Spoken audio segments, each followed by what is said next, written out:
টিয়া নামের একটি মেয়ে তার নিখোঁজ বোনকে খুঁজতে তার বোনের কলেজের ক্যাম্পাসের কাছে একটি হোটেলে ওঠে, যেখান থেকে তার বোন নিখোঁজ হয়েছিল। তবে সেই হোটেলে ওঠার পর তার সাথে ঘটতে থাকে একের পর এক রহস্যময় এবং ভয়ঙ্কর কিছু অদ্ভুত ঘটনা, আর সে পড়ে যায় এক ভয়ানক বিপদে। তো শেষ পর্যন্তই বা কী হবে আর এর রহস্যই বা কী, তো আজ আমরা এক্সপ্লেন করব ইন্দোনেশিয়ার দারুণ একটি হরর মুভির শুরুতে আমরা টিয়া নামের একটি মেয়েকে দেখতে পাই। টিয়া তার বাবা ইউসুফ ও কিছু লোকদের সঙ্গে করে নিয়ে তার ছোট বোন পুত্রীর লাশের পাশে কোরআন পড়ছিল। তারা সবাই পুত্রীর লাশের চারপাশে গোল হয়ে বসে দোয়া পড়ে, তার আত্মার মাগফিরাত কামনা করছিল। টিয়া তাদের সবাইকে দেখে বুঝতে পারে যে তারা সবাই হয়তো কোনো কিছুর দ্বারা বশ হয়ে রয়েছে। এরপর ইউসুফ তার মেয়ে টিয়াকে সেখান থেকে চলে যেতে বলে। টিয়া কিছু বুঝে ওঠার আগে তার সামনে একটি লোকের আত্মা দেখতে পায়, তার অর্ধেক মুখ জ্বলে গিয়েছিল। তাকে দেখে টিয়া যখনই পিছনে ফিরে তখন তার বোন পুত্রীর আত্মা একদম তার মুখের সামনে চলে আসে, যেটা দেখে টিয়া চিৎকার করে ওঠে। তখনই দেখা যায় টিয়ার ঘুম ভেঙে যায়। আসলে এতক্ষণ টিয়া দুঃস্বপ্ন দেখছিল। সে ঘুম থেকে উঠে শাওয়ার নিতে চলে আসে। সেখানেও টিয়া তার বোনের আওয়াজ শুনতে পায়। সে চিৎকার করে তার থেকে সাহায্য চাইছিল, কিন্তু আসলে তখন তার বাবা তাকে বাইরে থেকে ডাকছিল, অর্থাৎ সে ভুল শুনছিল। তো শাওয়ার নিয়ে বাহিরে এসে টিয়া দেখতে পায় তার বাবা হুইল চেয়ারে বসে দেয়ালের দিকে তাকিয়ে বলছিল যে তুমি আমার ফ্যামিলিকে ছেড়ে দাও, তুমি আমার ফ্যামিলিকে কোনো ক্ষতি করবে না, যেটা বলে ইউসুফ তার হুইল চেয়ার থেকে মাটিতে পড়ে যায়। টিয়া তখন দৌড়ে তার বাবার কাছে আসে। তখন আমরা দেখতে পাই টিয়ার বাবার মুখ জুড়ে পুড়ে যাওয়ার ক্ষতচিহ্ন, যার যন্ত্রণায় তার বাবা ছটফট করছে। টিয়া তার বাবাকে শান্ত করার চেষ্টা করে, কিন্তু তখনই দেখা যায় তার বাবা একটি ভয়ানক আত্মার দ্বারা প্রজেস্ট হয়ে যায়। তার বাবার ভিতরে থাকা সেই ভয়ানক আত্মাটি বলতে থাকে যে তোমাকেও এই পানিশমেন্ট থেকে বাঁচাতে পারবে না, যে পানিশমেন্ট শুধু তোমার বাবার জন্যই তোমাদেরকেও পেতে হবে। এরপরই টিয়া তার সামনে একটি লোককে দেখতে পায় যে বারবার তার বোন পুত্রীকে খুঁজতে বলে। এটা দেখে টিয়া আরো ভয় পেয়ে যায়। এরপর মুভির দৃশ্য পরিবর্তন হয়ে কিছুদিন পর দেখানো হয়, যেখানে টিয়া তার বোন পুত্রীকে খোঁজার জন্য অনেক রিসার্চ করছিল। এরপর টিয়া জানতে পারে পুত্রী যেই শহরে পড়াশোনা করতে গিয়েছিল সেখান থেকে আরো 6 জন 6 মাসে নিখোঁজ হয়ে যায়, যাদের খোঁজ এখন পর্যন্ত পাওয়া যায়নি। আর এজন্যই টিয়া তার বোনকে খোঁজার জন্য সেই কলেজে চলে আসে। সেখানে আসার আগে তার বাবাকে হসপিটালে ভর্তি করে রেখে এসেছে। টিয়া এই শহরের একটি হোটেল বুক করে। সে যতদিন পর্যন্ত না এখান থেকে তার বোনের কোনো খোঁজ পাবে ততদিন পর্যন্ত সে এখানে থেকেই তার বোনকে খুঁজবে। তো হোটেলে চলে এসে টিয়া সবার আগে হোটেলের ওয়ার্কার জানুর সঙ্গে দেখা করে। জানু হোটেলের অনারের সঙ্গে পরিচয় করিয়ে দেয়। সে তাকে হোটেলটি ঘুরিয়ে দেখায় আর তাকে অনেক কম খরচে এখানে থাকার ব্যবস্থা করে দেয়। এরপর জানু টিয়ার সকল ব্যাগপত্র নিয়ে ভিতরে আসতে থাকে। সেখানে টিয়া তাকে তার বোনের একটি ছবি বের করে দেখায়। তাকে জিজ্ঞেস করে যে এর সম্পর্কে কিছু জানো কিনা। তখনই আমরা দেখতে পাই জানু তাকে কিছুই বলে না। তাকে দেখে মনে হচ্ছিল যে সে কিছু লুকাচ্ছিল। সে টিয়াকে বলে আমি তো একে চিনি না। এরপর ভিতরে এসে টিয়া একটি অদ্ভুত দরজা দেখতে পায়। সেটার সম্পর্কে টিয়া জানুর থেকে জানতে চাইলে জানু তাকে কিছু বলে ওঠার আগে আমরা দেখতে পাই একটি হাত এসে টিয়ার ব্যাগপত্র ফেলে দেয়। সেগুলো তুলতে ব্যস্ত হয়ে থাকায় সে আর জানুর থেকে কোনো কথাই শুনতে পারে না। এরপর টিয়ার সাথে বৃদ্ধ একটি মহিলার দেখা হয়। সে জানুর মতো এই হোটেলের ওয়ার্কার ছিল। সে টিয়াকে হোটেলে ওয়েলকাম জানায়। সে তাকে এটাও বলে যে আজ থেকে 15 দিন পর একদিনের জন্য তোমাকে এই হোটেল থেকে বাহিরে গিয়ে থাকতে হবে, কেননা 15 দিন পর তার কিছু ফ্যামিলি মেম্বার এখানে আসতে চলেছে। এজন্যই তাকে একদিনের জন্য এখান থেকে বাহিরে গিয়ে থাকতে হবে। তারা সবাই বছরে একবার একসঙ্গে এই হোটেলে সময় কাটায়। যেটা শুনে টিয়া কোনো কিছু না ভেবেই রাজি হয়ে যায়। একটু পরই বৃদ্ধ মহিলাটি সেখান থেকে চলে যায়। এরপর টিয়া যখন তার রুমে বসে জিনিসপত্র গোছাচ্ছিল তখনই রুমের দরজাটি অটোমেটিক খুলে যায়। এরপর বাহিরে সেই দরজাটি দেখতে পায় যেটা হোটেলে ঢুকতে সে দেখেছিল। দরজার লকটি ছিল একটি পাজেলের মতন, যেটা একা একাই বন্ধ হচ্ছিল আর খুলছিল। টিয়া দূর থেকে এসব কিছু দেখে যখনই সে দরজার কাছে যায় তখনই সাথে সাথেই সেই দরজাটি সেখান থেকে গায়েব হয়ে যায়। তখনই দূর থেকে একটি মহিলাকে দেখতে পায় আর সে তাকে দেখে অনেকটা পেরেশানি হয়ে যায়। অন্যদিকে জানু হোটেলের বাইরে নেথান নামের একটি লোকের সঙ্গে দেখা করতে এসেছে। নেথান সেখানে জানুর উপর একটু রেগেছিল, কারণ সে আর চাইছিল চাইছিল না যে এই হোটেলে আর কোনো মেয়ে আসুক, যেটা শুনে জানু তাকে জানায় যে খুব তাড়াতাড়ি আমি টিয়াকে হোটেল থেকে বের করে দিব। তারা দুজন এমনটা কেন করছে সেটা আমরা একটু পরেই জানতে পারবো। তারা যখন এসব কথাবার্তা বলছিল তখনই নিনা জানালা দিয়ে তাদের এসব কথা শুনে ফেলে, আর তখনই নিনা বাহিরে চলে আসে। তখন তারা দুজন গাড়ির পেছনে লুকিয়ে পড়ে। তাদেরকে খুঁজে না পেয়ে নিনা আবারও হোটেলের ভিতরে চলে যায়। পরদিন সকালে টিয়া সবার আগে পুত্রীর কল লিস্ট চেক করতে আসে। সেখানে এসে জানতে পারে অনেকদিন হলো কোনো কল আসেনি, মানে হচ্ছে সে অনেকদিন হলো তার ফোন দিয়ে কারো সঙ্গে কথা বলেনি। আর এজন্যই তারা সেই হোটেল থেকে তাকে অনেকগুলো অ্যাটেন্ডেন্স লেটারও পাঠিয়েছিল, কিন্তু তার কোনো জবাব ফিরে আসেনি, যেটা শুনে টিয়া অনেক কষ্ট পায় আর সেখান থেকে বেরিয়ে ফিরে আসতে নেয়। তখনই আমরা দেখতে পাই নিনাকে। সে টিয়াকে দেখে চেয়ে রয়েছিল। আসলে নিনাও সেই কলেজেই পড়েছে যেখানে পুত্রী পড়াশোনা করত, আর সে পুত্রীর ক্লাসমেট ছিল। তাই নিনা এগিয়ে গিয়ে টিয়াকে বলে যে আমি পুত্রীর পাশের রুমেই থাকতাম, আর আপনার যদি কোনো হেল্প দরকার হয় তাহলে আমাকে যে কোনো সময় ডাকতে পারেন। অন্যদিকে আমরা রোজাকে দেখতে পাই যে অন্ধকার ঘরের মধ্যে একটি খরগোশ ছেড়ে দেয়, আর সেই অন্ধকারের ঘরের মধ্যে থেকে একটি ভয়ানক ক্রিয়েচার সেই খরগোশটিকে ধরে নিয়ে যায়। কিন্তু অদ্ভুত ব্যাপার হলো ক্রিয়েচারটি খরগোশটিকে না খেয়ে ছুঁড়ে ফেলে দেয়। তখনই আমরা রোজার কথা শুনে জানতে পারি যে সেই ক্রিয়েচারটি আসলে তারই ছেলে,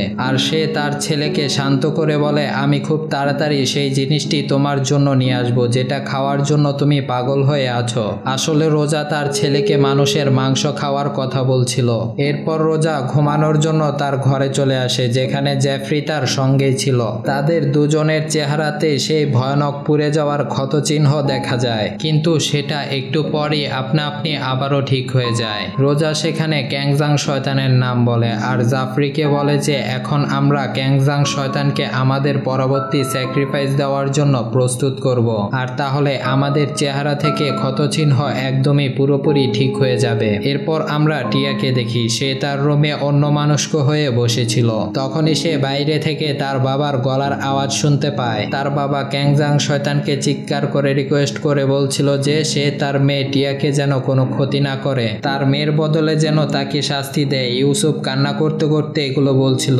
তখনই ক্যাংজাং এর ছায়া তাকে টেনে হিঁচড়ে বাহিরে বের করে নিয়ে যেতে থাকে, যেটা দেখে তার বাবাকে বাঁচাতে দৌড়ে বাহিরে বেরিয়ে আসে আর দেখতে পায় তার বাবা বাহিরে একাই দাঁড়িয়ে রয়েছে। টিয়া যখন তার বাবার সামনে যায় তখন সে তাকে বলে তুমি যত দ্রুত পারো এই হোটেল থেকে অনেক দূরে চলে যাও, কখনো এই হোটেলে ফিরে এসো না। কিন্তু টিয়া তখন সেই সময় তার বাবাকে বাঁচানোর চিন্তা করছিল। ততক্ষণে ক্যাংজাং শয়তানটি তার বাবাকে বাহিরে ছুঁড়ে ফেলে দেয়, কিন্তু টিয়া এসে দেখতে পায় বাহিরে কিছুই নেই। সেখানে জানু রক্ত পরিষ্কার করছিল। তখন জানু তাকে বলে তুমি যত তাড়াতাড়ি সম্ভব এখান থেকে ফিরে যাও। টিয়ার চেঁচামেচি শুনে নিনাও বাইরে চলে আসে আর তাকে সেখান থেকে সামলিয়ে নিয়ে এসে বোঝায় যে হয়তো সে কোনো খারাপ চিন্তা ভাবনা করছিল, আর এজন্যই হয়তো এগুলোর প্রতিচ্ছবি তোমার চোখের সামনে ভাসছে, কেননা সেখানে কোনো রক্ত ছিল না আর তার বাবা ইউসুফও ছিল না। কিন্তু একটু পর আমরা বাহিরে দেখতে পাই জানু আসলে ঝোপঝাড়ের মধ্যে লুকিয়েছিল,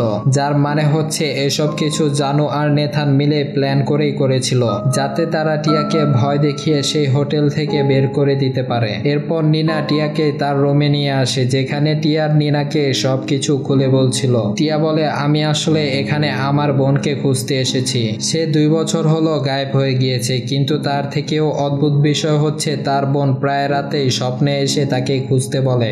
সে নিনাকে এটাও জানায় যে যতদিন হলো সেই হোটেলে এসেছে ততদিন তার বোন আর স্বপ্নে আসেনি, আর এই ব্যাপারটাও ছিল খুবই অদ্ভুত। তো এখন সে প্রতিনিয়ত তার বাবাকে স্বপ্নে দেখছে, যেগুলো দেখে মনে হচ্ছিল তার বাবাও এই হোটেলের সঙ্গে কানেক্টেড রয়েছে। টিয়া তার বাবার ছবি বের করে নিনাকে দেখায়, যেখানে নিনা তার বাবার ছবিতে কিছু অদ্ভুত বিষয় দেখতে পায়। এজন্যই সে লুকিয়ে টিয়ার ফোন থেকে তার বাবার ছবিটি নিয়ে নেয়। এদিকে রোজা ও জেফরি জেনে গিয়েছিল যে টিয়া তাদের স্যাক্রিফাইসের বাধা হয়ে দাঁড়াতে পারে, আর এজন্যই তারা দুজন জানু ও নেথান মিলে তাকে ভয় দেখাতে থাকে যেন সেগুলো দেখে টিয়া হোটেল থেকে দ্রুত চলে যায়। রোজা তখন জাফরিকে বলে সে যেন জানুকে তাদের পথ থেকে একদমই সরিয়ে দেয়, যার সাথে সাথে তাদের কথা থেকে আমরা এটাও জানতে পারি যে নেথান তাদেরই ছেলে। সে ক্যাংজাং এর প্রিয় ছেলে ছিল, এজন্যই নেথান রোজা ও জাফরির পুত্র হয়ে জন্মেছিল, আর তারা অনেকগুলো মেয়েকে স্যাক্রিফাইস করে দিয়েছে। তবে নেথান বুঝতে পেরেছে যে এগুলো ঠিক না। আর রোজাও বুঝতে পেরেছিল তারা দুজন ভুল রাস্তায় চলছে। এজন্যই তারা লাস্ট কিছু মেয়েকে স্যাক্রিফাইস দিয়ে তাদের সেই দ্বিতীয় বাচ্চা মানে তাদের সেই ক্রিয়েচার ছেলেকে মানুষের রূপে ফিরিয়ে আনতে চায়। এরপর থেকে তারাও ভালো হয়ে যাবে, এমনটাই রোজা জ্যাফরিকে বলছিল। এজন্যই তাদের আরো কিছু মেয়েকে স্যাক্রিফাইস দিতে হবে। আর তারা দুজন টিয়াকেও হয়তো স্যাক্রিফাইস করার জন্য চুজ করেছিল, কিন্তু নেথান তাদেরকে এমনটা করা থেকে বাধা দেয়। এজন্যই তারা দুজন নেথানকেও তাদের রাস্তা থেকে চিরতরে সরিয়ে দেওয়ার চিন্তা করছিল। অন্যদিকে নেথানের হাতে টিয়া ও পুত্রীর একটি ছবি দেখতে পায়। এর মানে হচ্ছে সে তাদের দুজনকে আগে থেকেই চিনত, আর এটাও ভালো করে জানতো যে পুত্রী হচ্ছে তার বোন। এর জন্যই সে একটি চিঠি লেখে এবং তার দরজার নিচে দিয়ে ছুঁড়ে ফেলে আসে। টিয়া যখন সেই চিঠিটি পেয়ে পড়তে থাকে তখন সে আরো কনফিউজড হয়ে যায়। সে ভাবতে থাকে চিঠিটি তাকে কে দিয়ে গিয়েছে। সে মনে করে হয়তো নিনা এটা দিয়ে গিয়েছে। তাই সে নিনাকে একটি কল করে, কিন্তু নিনা তার কলটি তখন রিসিভ করে না। নিনা তখন প্রফেসরের সঙ্গে রিসার্চ নিয়ে কথা বলার জন্য বেরিয়েছিল, যেখানে সে টিয়ার বাবার ফটোটি তার প্রফেসরকে দেখায়। কেননা সেই ছবিটিতে একটি চিহ্ন রয়েছে, যে চিহ্নটির সম্পর্কে সে আর তার প্রফেসর এতদিন হলো রিসার্চ করছিল। প্রফেসর তখন তাকে জানায় যে এই চিহ্নটি আসলে একটি ডেমনিক চিহ্ন, মানে হচ্ছে যারা এই ডেমন ক্যাংজং ইবলিশের পূজা করে তারাই এই চিহ্নটি ব্যবহার করে। আর ক্যাংজং শয়তানের মেম্বারগুলো একটি কালকে ফলো করে, যেটা বহু আগে থেকেই চলে আসছে। এই ব্যাপারটা অনেক মেম্বাররা এখনো কিছুই জানে না। আর যারা এই সিক্রেটের ব্যাপারে জানতো তারা মরার আগ পর্যন্ত এর থেকে কখনো মুক্তি পেত না। প্রফেসর নিনাকে সেখানে একটি রেকর্ডিংও শোনায়, যেটা ছিল সেই কাল্টের মেম্বারদের একটি ভয়ানক আর্তনাদের রেকর্ড। এরপর সেখানে থাকা সবাই সেরাপ সেরাপ বলে রিচুয়াল করছিল। এরপরে নিনা বুঝতে পারে যে এতদিন যে মেয়েগুলো গায়েব হয়ে গিয়েছিল তারা সবাই উধাও হয়নি, তাদেরকে স্যাক্রিফাইস করে বলি দেওয়া হয়েছে। এসব কিছু জানার পর সে নিজেও বুঝতে পারে যে নিজেও অনেক বিপদের মধ্যে রয়েছে, কেননা যারা এই মেম্বারদের মাঝখানে চলে আসে তারাও মারা যায়। প্রফেসর এখন তাকে সবকিছু থেকে সাবধানে থাকতে বলে। হোটেলে গিয়ে সে টিয়াকে সবকিছু খুলে বলতে চায়, কিন্তু তার আগেই রোজা তাকে গাড়ির মধ্যেই বন্দি করে ফেলে। আর অন্যদিকে জাফরি দড়ি দিয়ে জানুর হাত পা বেঁধে তার পায়ের মধ্যে ছুরি দিয়ে আঘাত করতে থাকে। আর জাফরির পেছনে আমরা সেই বয়স্ক মহিলাকেও দেখতে পাই। সে ইশারা দিয়ে জানুকে চেঁচামেচি করতে মানা করে, আর তাকে ইশারা দিয়ে এটাও বোঝায় যে সে জাফরি থেকে তাকে বাঁচিয়ে নেবে। এজন্যই সে জাফরির সামনে তখন কিছুই বলে না। অন্যদিকে টিয়া তার ব্যাগপত্র গুছিয়ে সেই হোটেল থেকে চলে যেতে নেয়, কিন্তু তখনই সে দেখতে পায় রোজা একটি প্রেগনেন্ট মহিলাকে নিয়ে হোটেলের দিকে আসছিল। আর তার সঙ্গে রোজার দেখা হলে সে এখান থেকে আর চলে যেতে পারে না, এজন্য আবারও তাকে হোটেলে ফিরে আসতে হয়। অন্যদিকে রোজা ও জাফরি দুজন মিলে সেই প্রেগনেন্ট মহিলার পেট থেকে বাচ্চাকে বের করে, যাতে করে সেই ছোট বাচ্চাটিকে তাদের ছেলেকে খাবার হিসেবে দিতে পারে। এরপর রোজা যখন সেই ছোট বাচ্চাটিকে নিয়ে তার ছেলের ক্রিয়েচারের সামনে যায় তখন আমরা দেখতে পাই ক্রিয়েচারটি দেখতে খুবই ভয়ঙ্কর ছিল।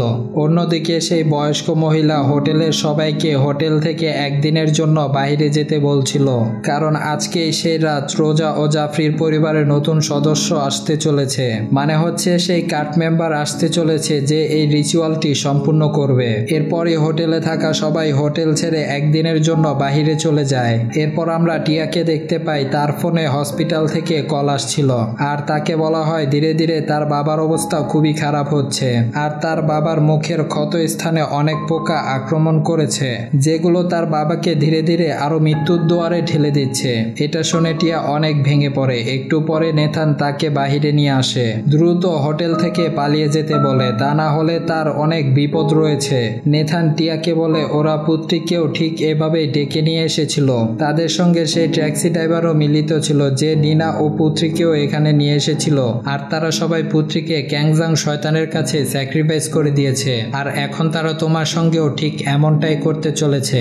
যেটা শুনে টিয়া অনেক ভয় পেয়ে যায়। আর নেথান কথা বলতে বলতে আরো একটি বিষয় বলে যে তোমার বাবা সেই জায়গাটি ছেড়ে একদমই ঠিক কাজ করেছে, কিন্তু টিয়া বুঝতে পারছিল না নেথান কোন জায়গার কথা বলছে। তখনই টিয়া নেথানকে তার বাবার সম্পর্কে জিজ্ঞেস করে, তুমি আমার বাবাকে কিভাবে চিনো? তখনই নেথান একটি রুমাল দিয়ে টিয়ার মুখে চেপে ধরে তাকে অজ্ঞান করে ফেলে। একটু পরে টিয়ার যখন জ্ঞান ফিরে আসে তখন সে ওই অদ্ভুত দরজাটি দেখতে পায় যেটা তার সামনে ছিল, আর সেই রুমটির মধ্যে তার বোন পুত্রীর আত্মাকে দেখা যায় যে তাকে একটি কভার দেখিয়ে ইশারা দিয়ে সাহায্য চাইছিল। তখনই টিয়া সেখানে আরেকটি লোকের আত্মাকে দেখতে পায়। সেও তার কাছে সাহায্য চাইছিল। যখন টিয়া চোখ খোলে তখন সে নিজেকে একটি বাসের মধ্যে আবিষ্কার করে। নেথান তাকে বেহুশ করে একটি বাসের ভিতর বসিয়ে যায় যাতে করে সেই হোটেল থেকে পালাতে পারে। আর সে বাসের মধ্যে শুয়ে শুয়ে এতক্ষণ স্বপ্ন দেখছিল। তখনই আমরা আরেকটি অবাক করা ব্যাপার দেখতে পাই। টিয়া তার বাড়িতে না গিয়ে আবারও সেই হোটেলে চলে এসেছে। আর সবার থেকে লুকিয়ে টিয়া সেই দরজার সামনে চলে আসে যেখানে ওই কভারটি ছিল।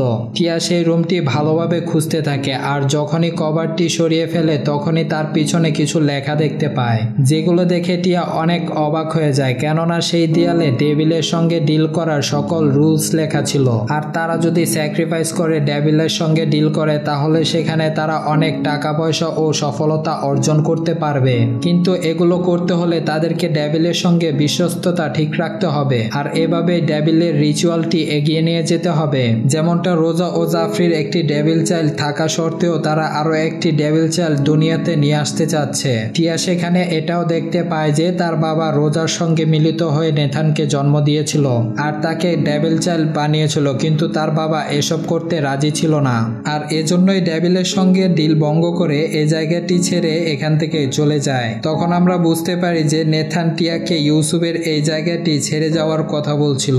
টিয়া সেখানে আরো পরে দেখে যে রোজা সেই ডেভিলের সঙ্গে আরো কাজ করতে চায়। এরপর রোজা জাফরির সঙ্গে আরো একটি ডেভিল চাইল্ড জন্ম দিয়েছিল যার নাম ইফতি। অন্যদিকে নেথানও নিজেকে শেষ করে দিয়ে এসব কিছু ধ্বংস করে দিতে চাচ্ছিল, কিন্তু ঠিক তখনই সেখানে রোজা এসে তাকে আটকায় আর এসব করতে মানা করে। তখনই আমরা রোজার আসল রূপ দেখতে পাই, যাকে দেখে অনেকটাই ভয়ানক লাগছিল। তার পুরো মুখটি পুড়ে যাওয়া ঝলসানোর মতো। অন্যদিকে জাফরি ও সেই বৃদ্ধ মহিলাটি নিনার স্যাক্রিফাইসের ব্যবস্থা করছিল, মানে তাকে বলি দেওয়ার জন্য সকল বন্দোবস্ত করছে, যেখানে প্রথমবারের মতন ক্যাংজাং ইবলিশ তাদের সামনে আসতে চলেছে। আর এদিকে টিয়া খুঁজতে খুঁজতে ইফতির রুম খুঁজে বের করে। যখনই সে ইফতিকে দেখতে পায় তখন অনেকটাই ভয় পেয়ে যায়, কারণ সে অনেকটাই ভয়ানক ছিল। একটু পরে সেখানে রোজাও চলে আসে আর জাদুর পাওয়ারে টিয়ার গলা চেপে ধরে আর তাকে বলে, আমি পুত্রী ও তোমার মাকে মেরে ফেলেছি, এখন তোমাকে মারার পালা। তখনই সেখানে জাফরি চলে আসে আর রোজাকে আটকায়, কেননা টিয়া ক্যাংজং শয়তানের শিকার ছিল। এরপর তারা তাকে নিয়ে সেই রুমের মধ্যে আটকে রাখে যেখানে নেথানকেও আটকে রেখেছিল। নেথান তাকে জিজ্ঞেস করে, তুমি এখানে আবারও কি জন্য ফিরে আসলে? তোমাকে এখান থেকে ফিরে যাওয়ার জন্য বাসে উঠিয়ে দিয়েছিলাম। টিয়া তখন নেথানকে সবকিছু খুলে বলে আর তখন নেথান তাকে জানায়, আমি তোমার আপন ভাই, তোমার বাবা আমার বাবা, আর এজন্যই আমি তোমার ভালোর জন্য তোমাকে এখান থেকে পাঠিয়ে দিয়েছিলাম। এরপর সে বৃদ্ধ মহিলাটিকে দেখে সে জানুর সঙ্গে কথা বলছে আর তাকে এটাও বলে যে তাদেরকে এই রিচুয়ালটি খুব সাবধানে ও গোপনে করতে হবে, তা না হলে তাদের সকল প্ল্যান ফেল হয়ে যাবে। আর তখনই আমরা বুঝতে পারি যে বৃদ্ধ মহিলাটি রোজা ও জাফরির থেকে লুকিয়ে অন্য কোনো প্ল্যান করছে, যেটা আমরা একটু পরেই বুঝতে পারবো। জানু যখন রুম থেকে বেরিয়ে যাচ্ছিল তখন বৃদ্ধ মহিলাটি তাকে বলে, তোমাকে নেথানকে মেরে ফেলতে হবে, আর তাহলে সে ক্যাংজাং শয়তানের জাল থেকে মুক্তি পাবে। এসব করলে তাদের জন্যই ভালো। তাই জানু বৃদ্ধ মহিলাটির কথা শুনে নেথানকে সেই ঘরে মেরে ফেলতে চলে আসে। সেখানে টিয়া তাকে অনেক আটকানোর চেষ্টা করে, কিন্তু জানু সেখানে তার কোনো কথাই শুনে না। আর নেথান তার মৃত্যু অ্যাকসেপ্ট করে নিয়েছিল, এজন্যই জানু তাকে ছুরি দিয়ে গলা কেটে মেরে ফেলে। টিয়া নেথানকে তার চোখের সামনে এভাবে মরতে দেখে সে অনেক কান্না করতে থাকে। তো এটা করার পর ক্যাংজাং শয়তান অনেক দুর্বল হয়ে পড়ে। আর এদিকে রোজা নিনাকে শুইয়ে রেখে রিচুয়াল করছিল, তখনই সে অনেক দুর্বল হয়ে যায়। তখন সে বুঝতে পারে যে নেথানকে কেউ মেরে ফেলেছে, এজন্যই তার ভেতরে থাকা শক্তি কমে যাচ্ছে। এদিকে টিয়ার সামনে তখন একটি লোক চলে আসে আর লোকটি তার বাবা ইউসুফের কাহিনী শোনাতে থাকে। তার বাবা ও রোজা সেই বৃদ্ধ মহিলার থেকে সাহায্য নিয়ে ক্যাংজাং শয়তানের থেকে সাহায্য নিয়েছিল, যেখানে ইউসুফ ক্যাংজাং শয়তানের সবচেয়ে বিশ্বস্ত লোক ছিল। কিন্তু রোজা ছিল অনেক লোভী আর সে লোভে পড়ে প্রতি রাতে অনেক মেয়েকে বলি দিতে থাকে, যেগুলো দেখে ইউসুফ অনেক পেরেশানিতে পড়ে যায়। এজন্যই সে রোজার সঙ্গে সব সম্পর্ক ত্যাগ করে দেয়। এরপর একটি সাধারণ জীবনযাপন করার জন্য সে টিয়ার মাকে বিয়ে করেছিল, কিন্তু সে ক্যাংজাং শয়তানের সঙ্গে ডিল ভঙ্গ করায় সে তার দুজন মেয়েকে টার্গেট করেছিল তাদেরকে হত্যা করার জন্য। আর লোকটি তখন টিয়াকে এটাও বলে যে আমি পুত্রীর মতন তোমাকে সেদিন গাড়িতে করে এখানে নিয়ে এসেছিলাম, যাতে করে সেই ক্যাংজাং শয়তানের সঙ্গে ডিল করে তার বাবার ভুল শুধরে দেওয়ার সুযোগ করে দিতে পারে। কিন্তু পুত্রী সেই ডিলটি অ্যাকসেপ্ট করেনি, যার জন্য সে মারা গিয়েছিল। আরেকটি তন্ত্রমন্ত্র পরে সে টিয়াকে নিজের বশে নিয়ে আসে। সে সময় টিয়া তার বাবার প্রতিচ্ছবি দেখতে পায়, যে তাকে এসব কিছু করতে নিষেধ করছে। এরপর দেখা যায় রোজা তার সকল কাট মেম্বারদের নিয়ে রিচুয়াল শুরু করেছে।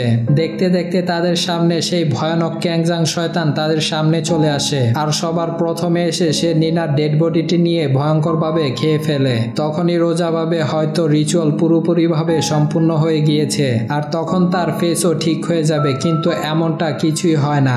কারণ এই রিচুয়াল সেই বৃদ্ধ মহিলাটি করেছিল, যাতে তাদের বদলে বৃদ্ধ মহিলাটির সকল ইচ্ছা পূরণ হয়। ঠিক সেই সময় সে টিয়াকে ক্যাংজাং শয়তানের সামনে নিয়ে আসে আর অন্য একটি রিচুয়াল করতে থাকে। তখন ক্যাংজাং শয়তান টিয়ার শরীরের মধ্যে প্রবেশ করে। সেখানে রোজা ও জাফরিকে মেরে ফেলে বৃদ্ধ মহিলাটি ভেবেছিল তাদের দিয়ে যা কিছু পাবে সে সব কিছু নিজের করে নেবে। এখানে টিয়া যেহেতু সেই পরিবারের সর্বশেষ সদস্য ছিল, তাই সে নিজেও সেখানে মারা যায়। আর আমরা হসপিটালে দেখতে পাই টিয়ার বাবা ইউসুফ হসপিটালে মারা গিয়েছে। এর কিছু মাস পরে আমরা দেখতে পাই একটি মেয়ে সেই হোটেলটিতে থাকতে এসেছে, আর প্রথমে সে ওই বৃদ্ধ মহিলাটির সঙ্গে দেখা করে। তখন কথাবার্তা বলে বৃদ্ধ মহিলাটি মেয়েকে হোটেলের ওনারের সঙ্গে দেখা করতে নিয়ে আসে, যেটা আর কেউ ছিল না, সে ছিল টিয়া। তারা সেখানে সেই মেয়েটিকে অনেক কম টাকায় রুম দিয়ে দেয়। আর এখানে এই মুভিটি শেষ হয়ে যায়। তো আজকের এই মুভিটি আপনাদের কাছে কেমন লেগেছে সেটা চাইলে একটা কমেন্ট করে জানিয়ে দিতে পারেন। আর যদি ভিডিওটাকে ভালো লেগে থাকে তাহলে অবশ্যই বলবো ভিডিওটাতে একটা লাইক করে যাবেন, কারণ আপনাদের এই একটি লাইক থেকে আমরা পরবর্তী ভিডিও বানানোর জন্য মোটিভেট হব। তো অবশ্যই কেউ লাইক বাটনটাকে মিস করবেন না। সবাই ভালো থাকবেন। খুব তাড়াতাড়ি আবার কোনো নতুন গল্প নিয়ে চলে আসবো। আজকের মতন এ পর্যন্তই, টাটা।